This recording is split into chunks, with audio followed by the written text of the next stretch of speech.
जैसे राम जी की लीला पुरुषोत्तम भगवान श्री कृष्ण नाम ग्रंथ से 43वां अध्याय का पारायण करते हैं।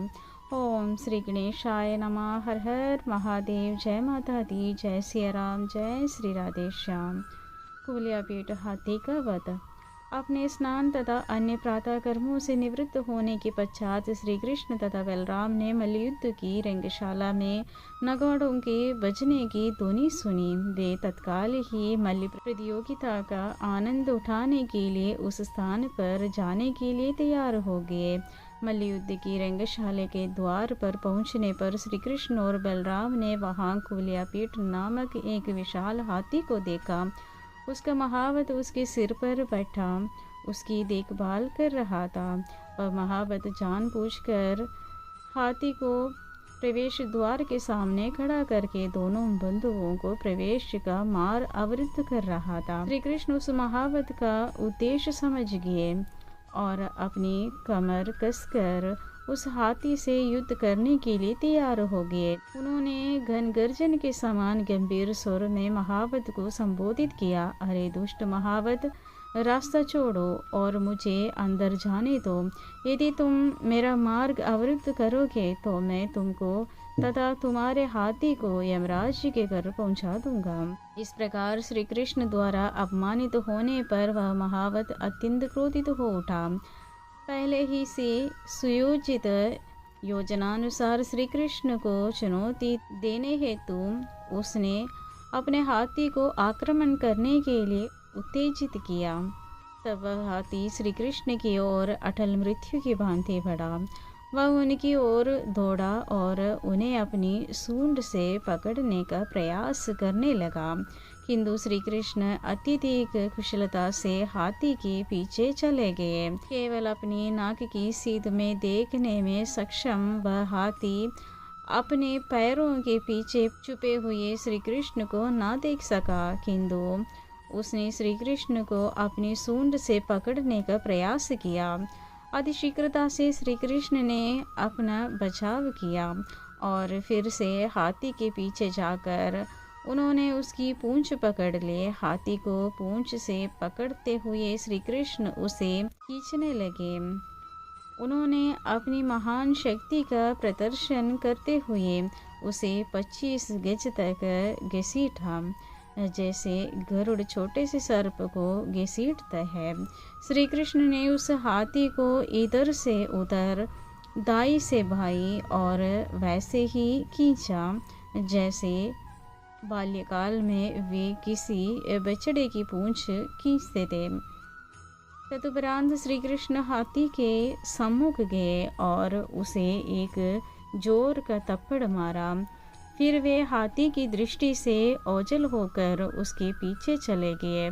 फिर श्री कृष्ण नीचे गिरकर हाथी के अगले पैरों के सामने लेट गए, जिससे वह हाथी ठोकर खाकर गिर पड़ा। श्री कृष्ण तत्काल उठ खड़े हुए, किंतु उस हाथी ने ये सोचा कि वे अभी भी नीचे पड़े हैं, अतः उनके शरीर में अपने दांत घुसा देने के प्रयास में उसने जोर से भूमि में अपने दांत दसा दिया। यद्यपि हाथी क्रोधित और विकल हो चुका था, तथापि उसके सिर पर सवार महावत ने उसे और भी उत्तेजित करने का प्रयास किया।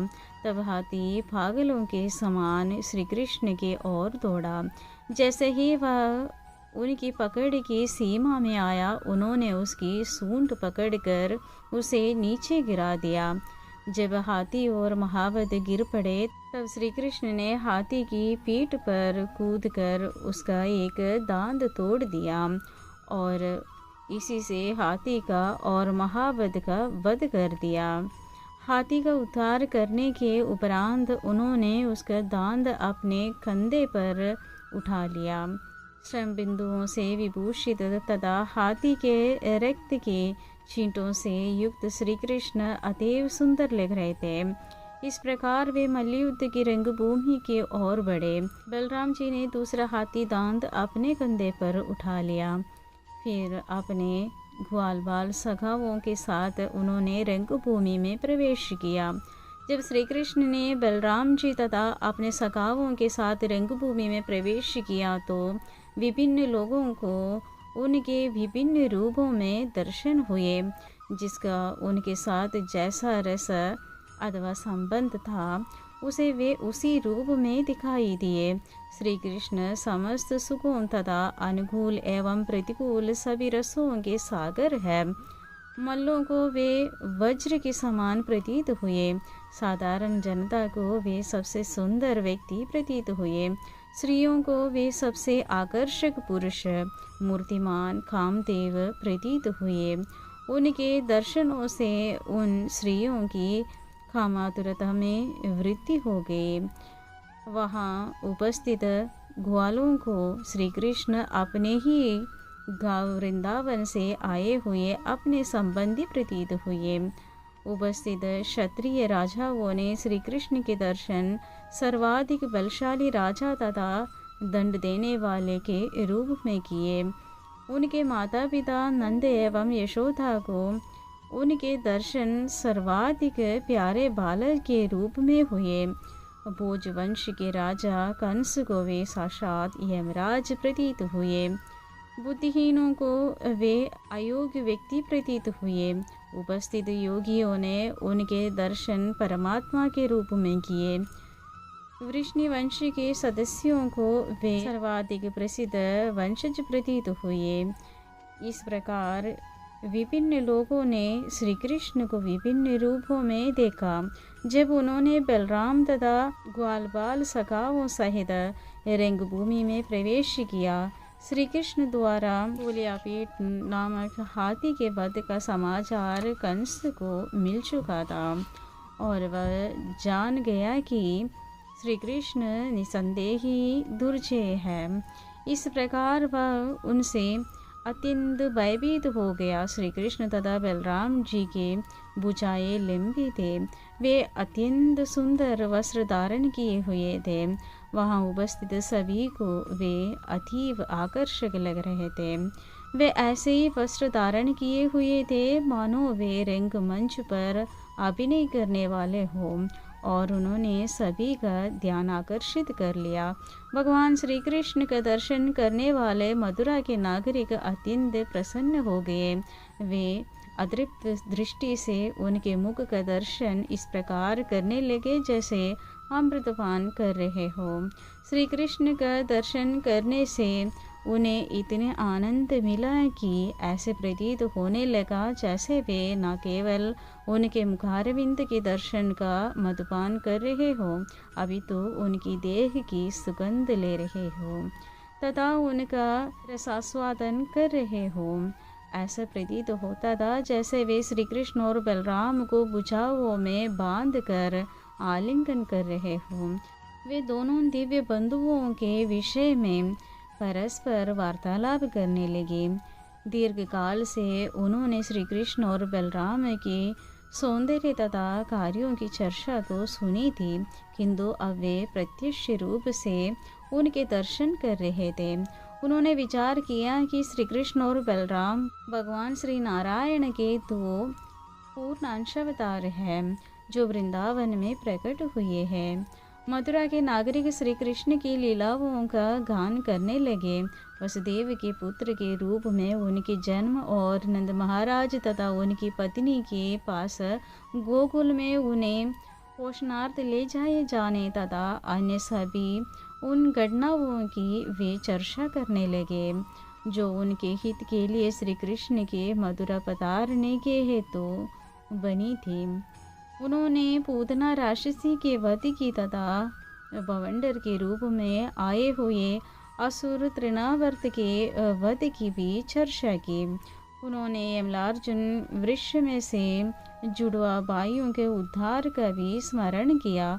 मथुरा के नागरिक परस्पर चर्चा करने लगे। श्री कृष्ण और बलराम ने वृंदावन में शंखचूड़, केशी, धेनुकासुर तथा अन्य अनेक असुरों का उद्धार किया। श्री कृष्ण ने सभी गोपों के दावानल से भी रक्षा की। उन्होंने यमुना नदी में कालिया नाग का दमन किया तथा स्वर्ग के राजा इंद्र का मान मर्दन किया।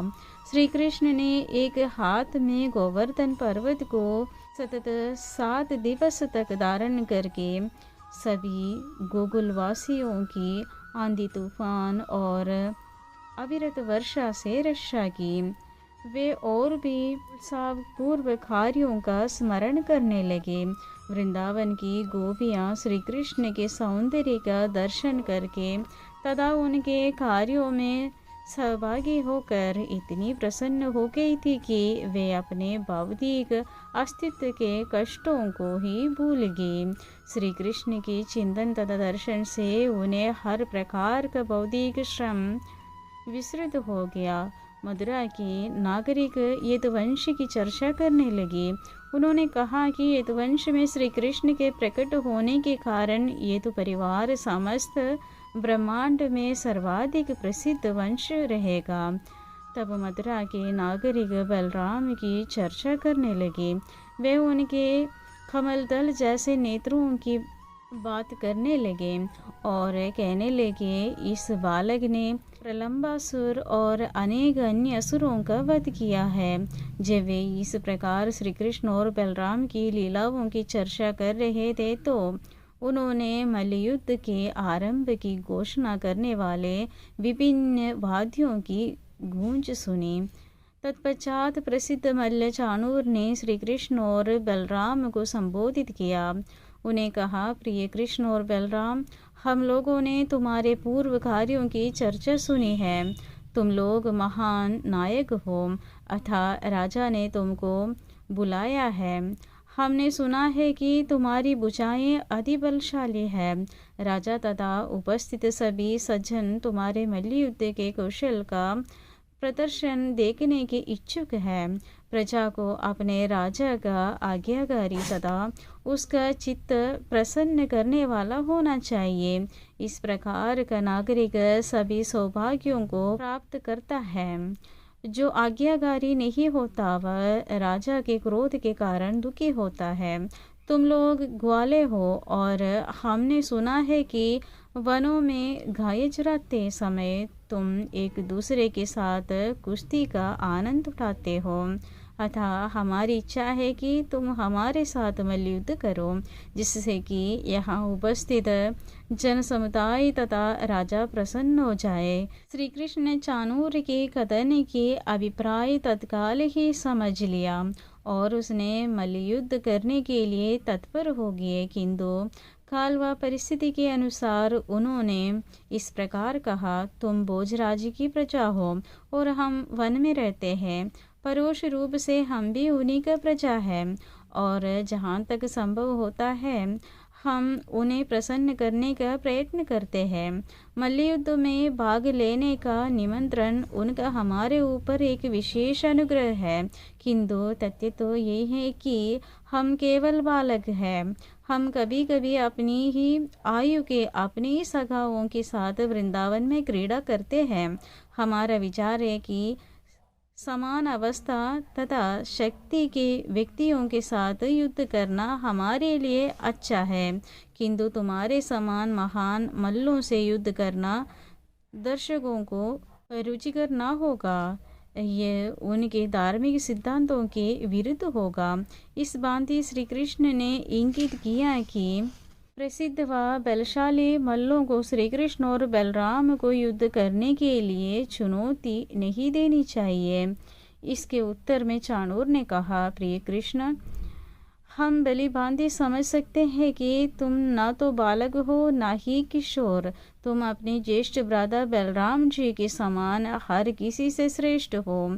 दूसरे सहस्रों हाथियों से युद्ध करके उन्हें हराने में समर्थ कुवलया पीठ का तुमने पहले ही वध कर दिया है। तुमने उसका वध अत्यंत अद्भुत रीति से किया है। तुम्हारी शक्ति के कारण हम में से अधिक बलशाली मल्लों से प्रतियोगिता तुम्हारे लिए उचित होंगी। अतः मेरी तुमसे मल्लयुद्ध करने की आकांक्षा है और तुम्हारे ज्येष्ठ भ्राता बलराम मुष्टिक से मल्लयुद्ध करेंगे। इस प्रकार लीला पुरुषोत्तम भगवान श्री कृष्ण के अंतर्गत कुलियापीठ हाथी का वध नामक 43वां अध्याय का भक्ति वेदांत तात्पर्य पूर्ण हुआ।